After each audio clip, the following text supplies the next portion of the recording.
Assalamualaikum warahmatullahi wabarakatuh. Kami dari kelompok 5 akan mengajak Anda untuk menjelajahi keunikan Kampung Naga, sebuah perkampungan adat yang memadukan falsafah berpikir intelektual, berwawasan global dengan tingkah laku yang tetap berpijak pada kearifan lokal. Untuk titik kumpul keberangkatan berada di kampus Pascasarjana Universitas Majalengka. Sebelum keberangkatan, kegiatan dibuka terlebih dahulu oleh Bapak Direktur Pascasarjana Universitas Majalengka didampingi oleh kedua dosen Pascasarjana. Kemudian kami menuju bis. Dan untuk perjalanan ke Kampung Naga sekitar 5-6 jam dari Majalengka.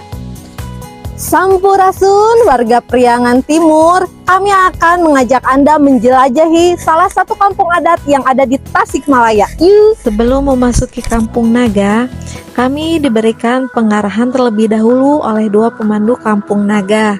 Kebetulan kelompok kami, kelompok 5, akan dipandu oleh Kang Erwin. Nah, Kang Erwin menjelaskan bahwa kami dilarang mengambil video di Kampung Naga. Kami kecewa awalnya, namun kami akan menghormati aturan yang ada di Kampung Naga. Mungkin ada alasan di balik itu semua. Nah, Kang Erwin akan memperkenalkan diri terlebih dahulu sebelum mengantar kami ke Kampung Naga. Sebelumnya izinkan saya memperkenalkan diri. Nama saya Erwin, yang mana saya di sini bertugas sebagai pemandu Kampung Naga. Secara geografis, Kampung Naga itu berada di lembah jurang, tepatnya di bawah jalan-jalan yang menghubungkan Garut dan Tasikmalaya. Secara administratif, Kampung Naga bagian dari Desa Neglasari, Kecamatan Salau, Kabupaten Tasikmalaya. Jaraknya sekitar 30 km dari kota Tasikmalaya. Karena lokasi yang berada dekat jurang, kami harus menelusuri 444 anak tangga. Itu membuat kaki kami gemetar untuk menuruni tangga-tangga itu. Tetapi itu terbayar tuntas dengan pemandangan yang indah. Sebelum memasuki Kampung Naga, kami disuguhi dengan keindahan sungai. Sungai itu namanya Ciwulan. Dan juga di sebelah kami ada sebuah hutan. Hutan itu namanya hutan larang. Kenapa disebut hutan larang? Karena menurut Kang Erwin, hutan larang ini merupakan sebuah tempat yang tidak bisa disinggahi, termasuk oleh warga Kampung Naga itu sendiri. Karena ada aturan dari orang tua dengan adanya kata pamali, sehingga warga Kampung Naga tidak bisa tawar-menawar. Tujuannya itu menurut Kang Erwin agar melestarikan hutan dari tangan-tangan yang tidak bertanggung jawab. Kami juga disambut dengan pemandangan yang sangat indah. Pemandangan sawah yang terhampar sangat indah sebelum memasuki Kampung Naga.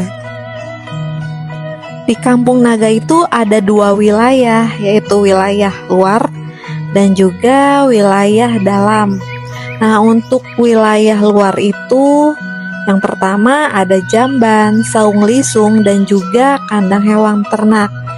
Sedangkan untuk bagian dalamnya ada rumah-rumah, masjid, dan juga balai. Nah, kedua wilayah itu dibatasi oleh pagar silang.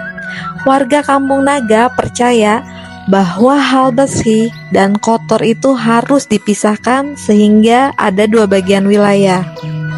Kamar mandi dipisah dari rumah atau yang sering disebut jamban oleh warga Kampung Naga dikarenakan falsafah nenek moyang bahwa WC bukan rumah, rumah bukan WC. Artinya harus dipisah yang bersih dan juga yang kotor. Yang pertama kami lihat di wilayah luar adalah saung lisung. Nah, saung lisung ini menurut Kang Erwin adalah sebuah tempat untuk menembuk padi karena tidak ada mesin penggilingan padi. Jadi mengolah padi menjadi beras dengan cara ditumbuk dengan menggunakan alu. Lalu dilanjut lagi, pandangan mata kami terarah kepada jamban. Nah, Pak Erwan sedang apakah itu berada di jamban? Mules ya Pak, efek makan pedes di bis itu kayaknya. Nah, Bapak yang satu ini mengajak kami ke sebuah tempat. Ternyata tempat itu adalah sebuah kandang sapi dan juga kambing. Warga Kampung Naga ini memelihara beberapa ternak, yaitu kambing, sapi, ayam, dan juga memelihara ikan. Lalu ada lagi bagian di wilayah luar, yaitu tempat sampah. Warga Kampung Naga di sini tidak langsung membuang sampah ke sungai. Mereka sangat menjaga alam. Oleh karena itu, warga Kampung Naga membakarnya terlebih dahulu sampah-sampah itu di sebuah tempat khusus di tepi sungai. Untuk pengairan, warga Kampung Naga memiliki mata air yang airnya sangat jernih dan juga tidak pernah kering meskipun itu ketika musim kemarau. Pengairan untuk mandi, masak, dan juga hal lainnya itu diambil dari mata air tersebut. Untuk sumbernya itu berada di pinggir tebing yang sudah direnovasi sekitar tahun 2007. Akhirnya kita memasuki wilayah dalam di mana terdapat rumah-rumah dari warga Kampung Naga. Nah, desain bangunan di Kampung Naga itu harus sama atau seragam dan juga tidak boleh menggunakan bahan seperti semen.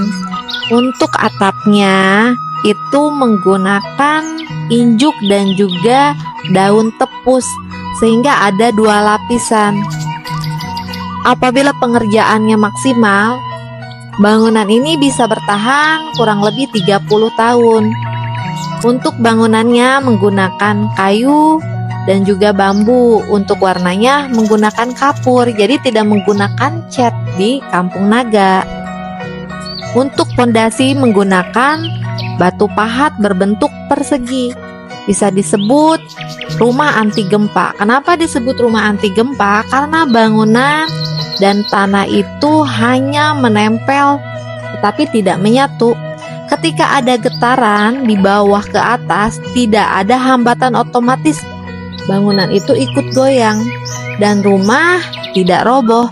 Ketika gempa besar kemarin di Tasikmalaya, Kampung Naga sama sekali tidak merasakan dampaknya. Karena hal inilah yang membuat mahasiswa dari Universitas Pendidikan Indonesia jurusan arsitektur sangat tertarik untuk meneliti rumah di Kampung Naga.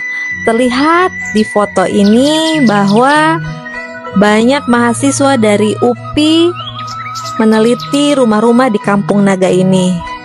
Kang Erwin, sang pemandu kelompok kami, mengajak kami ke sebuah rumah. Ternyata rumah itu adalah rumah milik ibunda dari Kang Erwin. Nah, di sana kami masuk ke dalam rumah dan melihat-lihat rumah dari ibunda Kang Erwin. Langsung saya tertarik melihat lampu patromak. Ternyata di Kampung Naga memang tidak ada listrik. Pemerintah dulu sempat menawarkan untuk pemasangan gratis kepada warga Kampung Naga. Namun, warga Kampung Naga sangat menolak dengan adanya listrik. Karena menurut warga Kampung Naga, dengan adanya listrik itu akan menimbulkan kesenjangan sosial yang ada di warga Kampung Naga. Untuk penerangan menggunakan minyak tanah, yaitu patromak. Patromak biasanya digunakan untuk acara-acara tertentu, sedangkan untuk kegiatan sehari-hari menggunakan lentera, dan untuk tidur menggunakan lampu tempel. Kami juga melihat sebuah setrikaan yang isinya dari arang. Berbeda halnya dengan setrikaan zaman sekarang yang menggunakan listrik.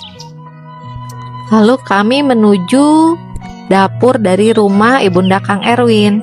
Ternyata dapurnya menggunakan bahan bakar kayu. Di sana sangat tradisional sekali barang-barang yang berada di dapurnya. Tiba-tiba mata saya tertuju kepada suatu benda yang berwarna kuning. Benda itu tidak asing bagi saya. Ternyata benda itu adalah sebuah sabun cuci piring. Saya merasa aneh, kok ada sabun cuci piring di Kampung Naga? Lalu saya langsung tanyakan kepada Kang Erwin bagaimana sabun tersebut bisa ada di Kampung Naga. Ternyata memang benar.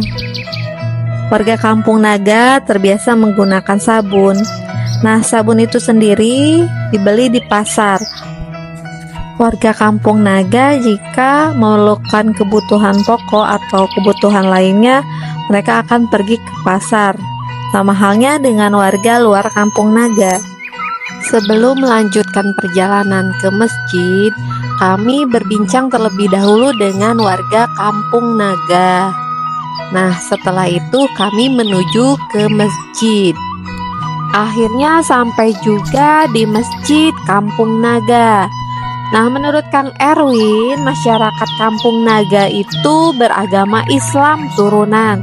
Nah, Islam turunan di sini dalam artian bahwa turunan dari orang tua mereka.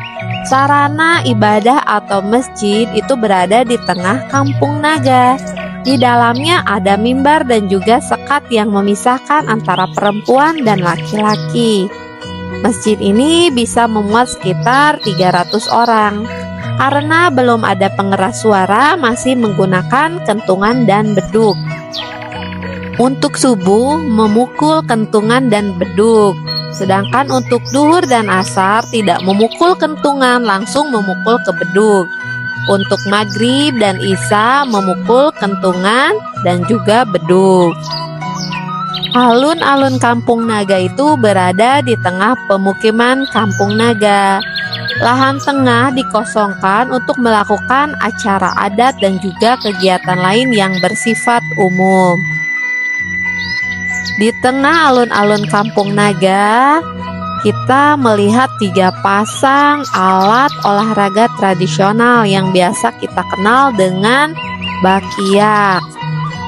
Lalu kemudian dilanjut lagi kita berbincang dengan anak-anak yang ada di Kampung Naga. Kami menanyakan kepada anak-anak tersebut apakah bersekolah atau tidak. Nah, anak-anak Kampung Naga tersebut menjelaskan bahwa mereka ada yang sekolah di SD kelas 6 dan juga ada yang di SMP. Untuk sekolah itu harus menuju ke luar Kampung Naga, yaitu berada di atas. Untuk masalah pendidikan, warga Kampung Naga mengizinkan untuk sekolah keluar dan tidak melarang untuk meraih cita-cita. Namun ketika sudah sukses dan ingin kembali ke Kampung Naga, maka harus menuruti aturan yang ada di Kampung Naga lagi. Untuk mata pencaharian warga Kampung Naga, kebanyakan bertani dan bercocok tanam. Namun ada juga yang berdagang dan membuat kerajinan. Seperti halnya bapak yang satu ini.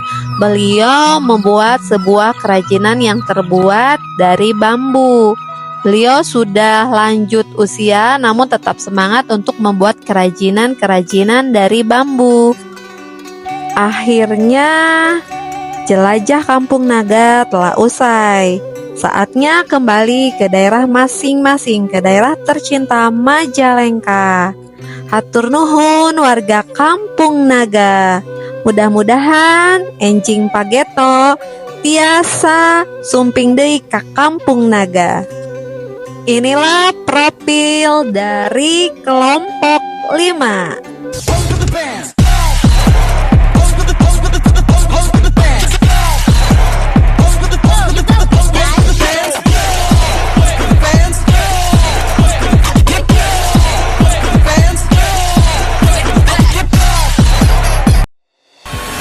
Hatur nuhun, wassalamualaikum warahmatullahi wabarakatuh.